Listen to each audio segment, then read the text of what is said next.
نیروبیان injection پٹھوں میں کمزوری کو ختم کرنے کے لیے، اعصابی کمزوری کو ختم کرنے کے لیے اور عرق و نساء کے درد کو ختم کرنے کے لیے استعمال کیا جاتا ہے۔ السلام علیکم، کیسے ہیں آپ سب؟ آج میں آپ کو نیروبیان انجیکشن کے بارے میں بتانے جا رہا ہوں۔ نیروبیان انجیکشن کس لیے استعمال ہوتا ہے، اسے استعمال کرنے کا طریقہ کیا ہے اور اس کے نقصانات کیا ہیں، یہ آج میں آپ کو اس ویڈیو میں بتاؤں گا۔ نیروبیان انجیکشن جو کہ جسم میں اعصابی کمزوری کو دور کرنے کے لیے، پٹھوں کی کمزوری کو دور کرنے کے لیے، جسم میں پٹھوں کی کمزوری ہو جاتی ہے، جسم میں درد رہتا ہے یا آپ کو تھکن محسوس ہوتی ہے، اس کو دور کرنے کے لیے یہ انجیکشن استعمال کیا جاتا ہے، انجیکشن لگایا جاتا ہے۔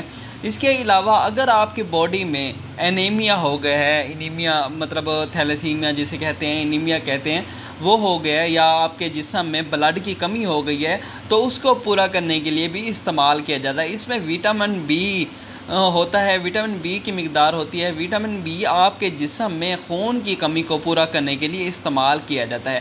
اگر آپ کی باڈی میں خون کی کمی ہے، ریڈ بلڈ سیل کی کمی ہے یا فولک ایسڈ کی کمی ہے، اس کو پورا کرنے کے لیے نیروبیان انجیکشن استعمال کیا جاتا ہے۔ نیروبیان انجیکشن یہ جو انجیکشن ہے یہ آپ کی باڈی میں خون کی کمی کو پورا کرتا ہے۔ جب پیریڈز آتی ہیں، پیریڈز آنے کی وجہ سے کافی بلڈ ضائع ہو جاتا ہے، تو اس کی وجہ سے ڈاکٹر حضرات یہ لکھ کے دیتے ہیں۔ اس کے علاوہ ٹیبلٹ بھی لکھ کے دیتے ہیں، پریگننٹ وومن کو ٹیبلٹ بھی لکھ کے دیتے ہیں۔ اس کے علاوہ یہ انجیکشن آپ کے جسم میں اعصابی کمزوری کو دور کرنے کے لیے استعمال کیا جاتا ہے، وٹامن بی کی کمی کو پورا کرنے کے لیے استعمال کیا جاتا ہے، اور جسم میں درد رہتا ہے اسے پورا کرنے کے لیے، درد کو ختم کرنے کے لیے استعمال کیا جاتا ہے۔ اس کے علاوہ آپ کو عرق النساء کا درد ہوتا ہے، پیٹھ اور ٹانگوں کے درد کو عرق النساء کا درد کہتے ہیں، اس درد کو بھی ختم کرنے کے لیے یہ استعمال کیا جاتا ہے۔ بہت ہی اچھا انجیکشن ہے، بہت ہی زبردست رزلٹ ہے۔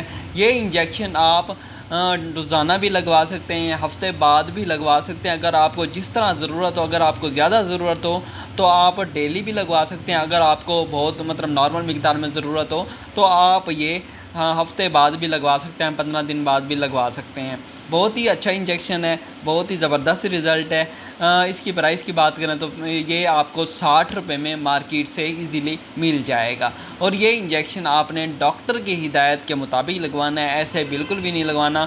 اور جو پریگننٹ وومن ہے وہ بھی ڈاکٹر کی ہدایت کے مطابق استعمال کریں۔ اگر کوئی شوگر پیشنٹ ہے، شوگر پیشنٹ کے لیے بھی بہت اچھا انجیکشن ہے، لیکن شوگر پیشنٹ بھی ڈاکٹر کی ہدایت کے مطابق استعمال کریں۔ شوگر پیشنٹ کو تو ویسے ضرورت ہوتی ہے وٹامن بی کی، تو شوگر پیشنٹ ڈاکٹر کی ہدایت کے مطابق استعمال کریں۔ اگر کسی کو بلڈ پریشر کا ایشو ہے تو بلڈ پریشر کے مریض بھی ڈاکٹر کی ہدایت کے مطابق استعمال کریں۔ اس کے بعد اگر کسی کو ہارٹ کا پرابلم ہے، دل کا مسئلہ ہے، تو وہ بھی ڈاکٹر کی ہدایت کے مطابق استعمال کرے۔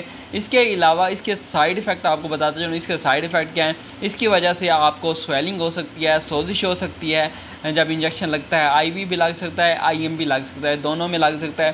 اور اس کے علاوہ اگر آپ انجیکشن آئی وی لگاتے ہیں، تھوڑا تیز لگا دیتے ہیں، تو اس سے آپ کو ہارٹ اٹیک کا بھی خطرہ ہو سکتا ہے۔ اس کے علاوہ اس سے انجیکشن لگنے سے آپ کو چکر بھی آ سکتے ہیں، وومیٹنگ بھی ہو سکتی ہے، لوز موشن بھی لگ سکتے ہیں، کانسٹیپیشن بھی ہو سکتی ہے۔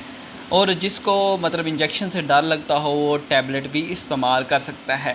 اور یہ انجیکشن آئی وی بھی آپ لگوا سکتے ہیں، آئی ایم بھی لگوا سکتے ہیں۔ بہت ہی اچھا انجیکشن ہے، بہت ہی زبردست رزلٹ ہے۔ اگر آپ کو ویڈیو اچھی لگی ہو، ویڈیو معلوماتی لگی ہو، تو ویڈیو کو لائک کیجیے گا، چینل کو سبسکرائب کیجیے گا۔ ملتے ہیں اگلی ویڈیو میں، تب تک کے لیے اپنا خیال رکھیے گا۔ اللہ حافظ۔